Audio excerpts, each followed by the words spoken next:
Hello అండి. ఇదిగోండి ఇది బీన్స్ క్యారెట్ తీగురండి. ఇందులోకి ఆనియన్, టమోటా, కొద్దిగా తెల్లగడ్డ, కరివేపాకు అన్నీ వేసి పోపు పెట్టుకున్నా. తర్వాత బీన్స్ క్యారెట్ వేసి కడిగేసి బాగా వేసి వేయించుకున్నా. 3 విజిల్ పెట్టుకున్నాను. ఉప్పు, కారం, ధనియాల పొడి, పసుపు పొడి వేసి విజిల్ పెట్టుకున్నానండి. ఇది దించేసుకున్నా. ఇప్పుడు దించేసి స్టీమ్ తగ్గిన తర్వాత తీసేసిన తర్వాత ఇదిగోండి పల్లి పౌడర్.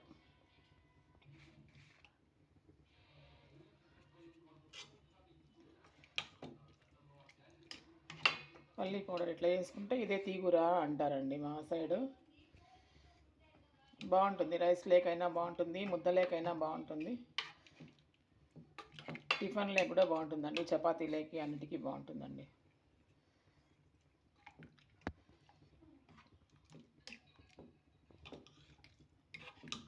చూడండి, ఇదండి మా లంచ్ ఈరోజు. ఇదిగోండి రైస్ వేడిగా, ఇదిగోండి గారెలు, కొద్దిగా పిండి ఉంటే నిన్నటి పిండి శనివారం దేవుడికి అనేసి పెట్టింది కొద్దిగా ఉండింది, అది ఈరోజు లంచ్లోకి వేసుకునేసిన.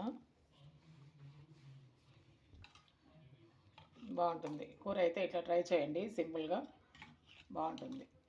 మామూలుగా పోపు పెట్టుకోవడము, అందులోకి మా పోపులోకి ఏమేమి వేసుకుంటావో అవి వేసుకోవడము, విజిల్ పెట్టుకొని దించేసిన తర్వాత పల్లి పౌడర్ వేసుకోవడం అండి.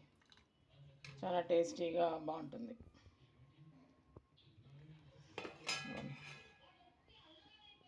ఇది మా లంచ్ ఈరోజు. ఓకే అండి, థ్యాంక్ యూ. నచ్చితే లైక్ చేయండి, షేర్ చేయండి, సబ్స్క్రైబ్ చేసుకోండి ప్లీజ్. ఏమంటే చిన్న చిన్న పిల్లలు కూడా కొత్తగా పెళ్ళైన వాళ్ళు అంతా ఇట్లా ఈజీగా చేసుకుంటారనే మెథడ్తో నేను సింపుల్గా ఐటమ్స్ చూపించడము.